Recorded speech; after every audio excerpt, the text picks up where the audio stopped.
গো, কি রান্না করেছো বলো তো? কি আর হবে, ডাল আর আলু ভাতে। প্রত্যেক দিন ডাল আলু ভাতে খেতে ভালোই লাগে না। বাজারটা করে আনো, সবজি মাছ সব করে দেব, তার জন্য বাজারটা করতে হয়, বুঝেছো? বাজার করব, পয়সা কই? রতন খাটে শুয়ে পা দুলাতে দুলাতে বলে। তা দেখে পূজা তো আরো তেলে বেগুনে জ্বলে যায়। তা আমি কি করে এখন জানবো? খাটে বসে বসে পা দুলালে হবে? কাজে যেতে হয় রোজগারের জন্য। রোজগার করা কি আমার কাজ? রোজগার তো তুমি করবে। জবে থেকে বিয়ে করে এনেছো, ভালো কিছু খাইয়েছো? যত সব। আমার সাথে ভালোভাবে কথা বলবে? নয়তো কি করবে শুনি? হ্যাঁ, কি করবে? রতন আর পূজার মধ্যে আবারও দ্বন্দ্ব শুরু হয়ে যায়। ওইদিকে রতনের বড় ভাই রঞ্জিতের বাড়িতে আজকে ইলিশ মাছ হচ্ছে।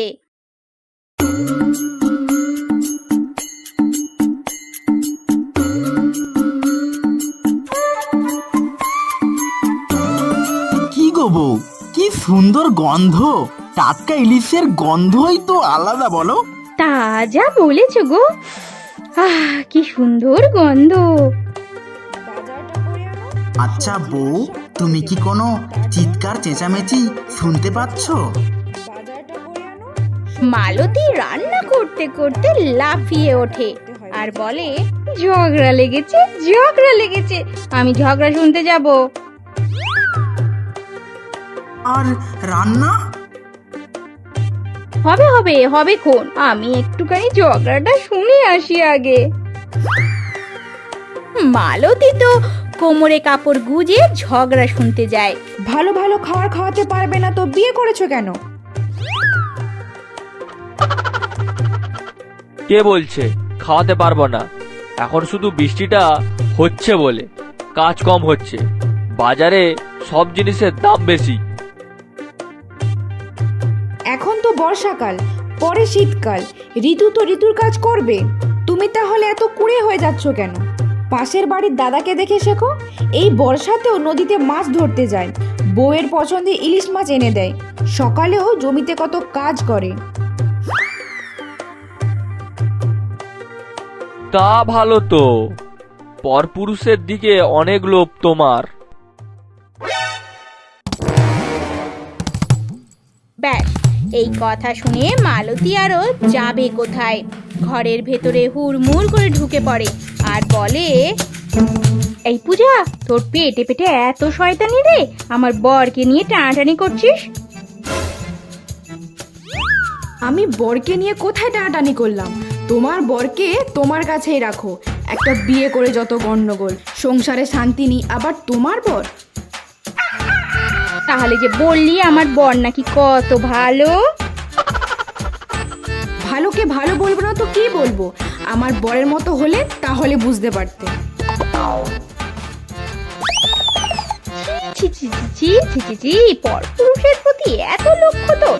ছি ছি ছি ছি, শয়তানি! আমার বরকে আবার ভালো বলা হচ্ছে, দেখাচ্ছি দাঁড়া মজা।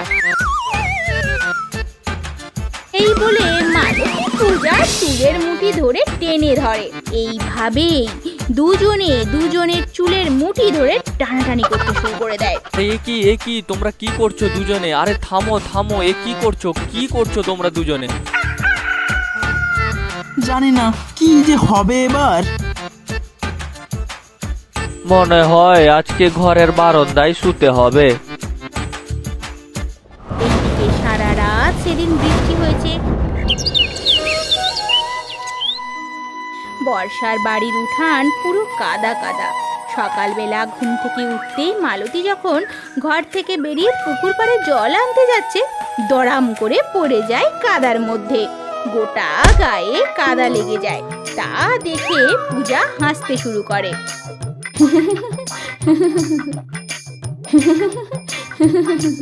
আমি পড়ে গেলাম বলে তুই হাসছিস? কি রে, আমি দেখিনিস? এর ঠিকই বদলা নেব।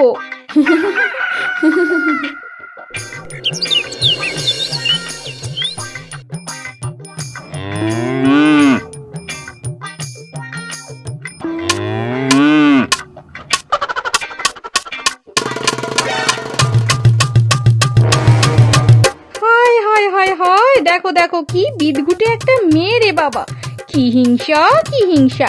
আমার পরিষ্কার উঠানে গরুটা রেখে দিয়ে চলে গেছে। দেখো দেখো গরুটা আবার গোবরও করেছে। মা গো, কি দুর্গন্ধ, ছি ছি ছি ছি ছি। আরে এই পূজা, পূজা, এই পূজা। কি হয়েছে? তোরা তুই হিংসে কেন রে? আমার পরিষ্কার করা উঠানে গরু ছেড়ে দিয়েছিস, দেখ দেখ দেখ গরু গোবর করে দিয়েছে, কি দুর্গন্ধ। এভাবে বলছো কেন? ও তো অবলা জীব, ও কি জানে? জানবে মানে? ওকে তো তুই ইচ্ছা করে পাঠিয়ে দিয়েছিস। পায়ে পা তুলে ঝগড়া করতে আসবে না। বাজে দরজাল মহিলা। কি? আমাকে বাজে মহিলা বলা? দাঁড়াও, তোমার ব্যবস্থা আমি করছি। আবারও শুরু হয়ে যায় দুজনের ঝগড়া। এমন সময় মালতীর বর নিয়ে আসে একটা বড় দেখে ইলিশ মাছ। এই মালতী, তোমাদের যদি ঝগড়াঝাটি থামে তাহলে রান্নার দিকে মন দাও। আমি ইলিশ মাছ নিয়ে এসেছি। ইলিশ মাছের কথা শুনে তো মালতী আর পূজা দুজনেই থেমে যায়। দাও দাও, ইলিশ মাছটা দাও। কত বড় ইলিশ মাছ, পেটে নিশ্চয়ই অনেক ডিম আছে। এই ডিমের টক করবো, ভাপা ইলিশ। উফ, তাই? আচ্ছা বাবা, ঠিক আছে, গরুটা আমাদের উঠানে বাঁধা থাক না রে, ভালো হবে। আমি নয় গোবরটা আজকেই পরিষ্কার করে দেব, তুই চিন্তা করিস না, গরুকে ঘাসও খেতে দেব, আদর যত্ন সব করব। কেন রে এত ভালোবাসা হঠাৎ? সব কি ওই বড় ইলিশ মাছটার জন্য? এত বড় ইলিশ মাছ একা একা খাবে? আমাদের জন্য মন খারাপ করবে না? তাছাড়া এই বর্ষায় প্রত্যেক দিন তোদের বাড়িতে ইলিশ হচ্ছে, তাই আর কি। যাই যাই ভাবো না কেন, তোমরা ইলিশের গন্ধই নাও, বুঝেছো? আমি যাচ্ছি, এই মাছের ভাগ পাবে না। খা না, একা একা খা, ইলিশ মাছ ভালো করে খা, পেট ব্যথায় যখন উঠতে পারবি না তখন বুঝবি।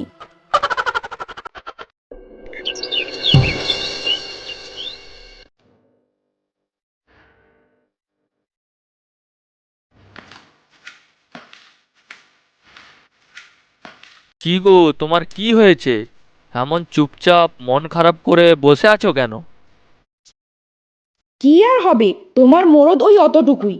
কবে থেকে বলছি একটু ইলিশ মাছ খেতে ইচ্ছে করছে, আর দেখো দিদিরা রোজ রোজ ইলিশ মাছ খাচ্ছে, একদিনও নেমন্তন্ন করে খাওয়ায় না। কি হিংসুটে রে বাবা।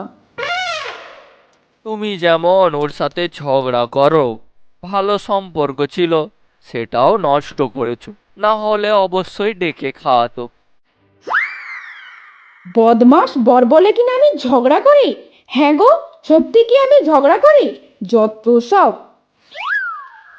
চিৎকার করো না, ওরা শুনতে পাবে।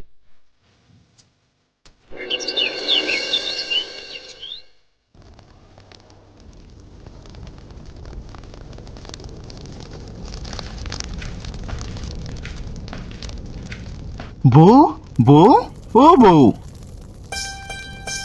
এত ভালোবাসা কেন শুনি? হ্যাঁ, এত ভালোবাসা কেন? রতন আমার নিজের মায়ের পেটের ভাই, জানি ওরা একটু ঝগড়ুটে। আগে তোমার সাথে খুব খারাপ ব্যবহার করেছে, কিন্তু এখন তো ওদের সময়টা খারাপ যাচ্ছে। ওদের কটা না হয় ইলিশ মাছ দিলে কেমন হয়? তাই নাকি? আচ্ছা ঠিক আছে, আমি না অমন নই জানো তো, আমারও ওদের জন্য কষ্ট হয়, কিন্তু ও যা করেছে। দিদি বোনের সম্পর্ক তোমাদের, তোমরা সব ভুলে যাবে। মালতী রান্না ছেড়ে উঠে যায় পূজাদের বাড়িতে। পূজাদের বাড়িতে ঢুকতে ঢুকতে বলে, পূজা বোন, ও পূজা বোন, আজ রাতে দুপুরে আমাদের বাড়িতেই খাবে, তোমাদের নিমন্ত্রণ রইল। তাই দিদি, সত্যি? তাহলে তুমি আমাকে আমার সাথে, আর মানে তুমি সব ভুলে গেছো? আমি কিন্তু কিছুই ভুলিনি, তবে দিদি বোনের সম্পর্ক, একই পরিবারে আমরা দুটো ফুল, ঝগড়াঝাটি তো লেগেই থাকবে, সেটাকে টেনে আর কতদিন থাকবো বলো ভাই? দুপুরে দুপুরে খেতে যেও কিন্তু দুজনে। তাহলে চলো দিদি, আমরা দুজনে মিলে রান্না করি।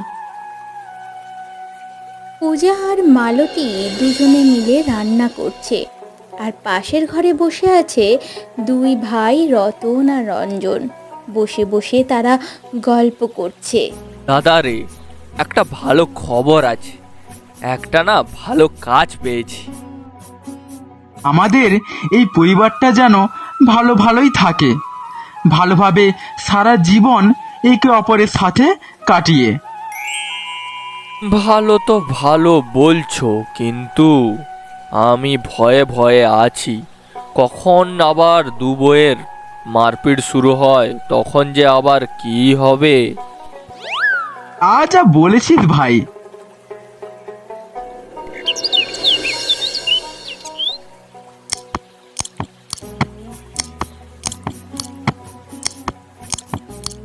কি সুন্দর ইলিশ মাছ, কতদিন পর খাচ্ছি। ইলিশ মাছটা কেমন হয়েছে রে বল, কেমন রান্না হয়েছে? ফাটাফাটি দাদা, একদম ফাটাফাটি, দারুণ দারুণ।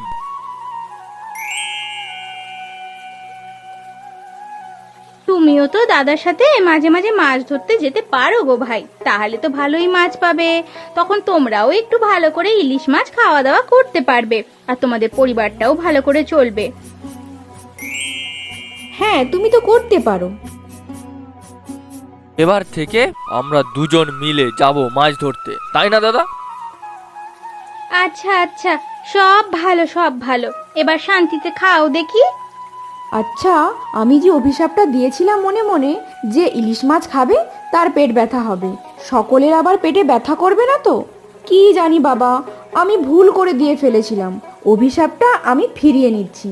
এখন মন দিয়ে আগে খাই, পেটে ব্যথা হলে নয় ওষুধ খেয়ে নেব।